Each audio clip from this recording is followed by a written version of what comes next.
بسم الله الرحمن الرحيم.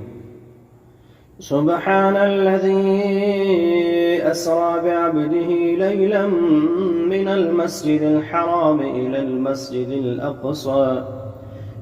المسجد الأقصى الذي باركنا حوله لنريه من آياتنا إنه هو السميع البصير.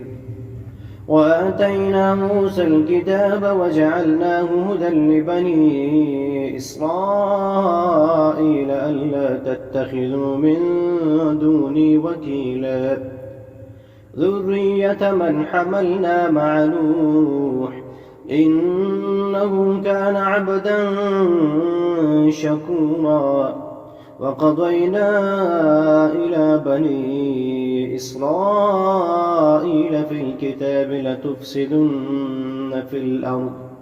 لتفسدن في الأرض مرتين ولتعلن علوا كبيرا. فإذا جاء وعد أولاهما بعثنا عليكم عبادا لنا أولي بأس شديد فجاسوا خلال الديار وكان وعدا مفعولا. ثم رددنا لكم الكرة عليهم وأمددناكم بأموال وبنين وجعلناكم أكثر نفيرا. إن أحسنتم أحسنتم لأنفسكم وإن أسأتم فلها. فإذا جاء وعد الآخرة ليسوءوا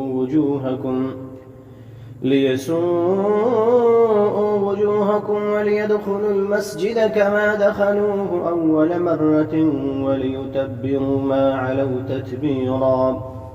عسى ربكم أن يرحمكم وإن عدتم عدنا وجعلنا جهنم للكافرين حسيرا.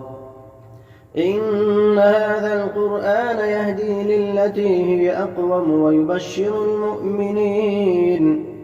ويبشر المؤمنين الذين يعملون الصالحات أن لهم أجرا كبيرا وأن الذين لا يؤمنون بالآخرة أعتدنا لهم عذابا أليما. ويدعو الإنسان بالشر دعاءه بالخير وكان الإنسان عجولا. وجعلنا الليل والنهار آيتين فمحونا آية الليل وجعلنا آية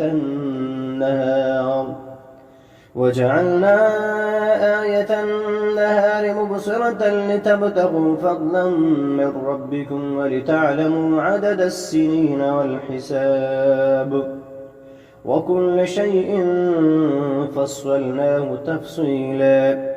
وكل إنسان ألزمناه طائره في عنقه ونخرج له يوم القيامة كتابا يلقاه منشورا.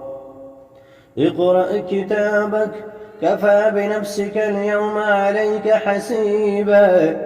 من اهتدى فإنما يهتدي لنفسه ومن ضل فإنما يضل عليها ولا تزر وازرة وزر أخرى وما كنا معذبين حتى نبعث رسولا. وإذا أردنا أن نهلك قرية أمرنا مترفيها ففسقوا فيها فحق عليها القول فدمرناها تدميرا.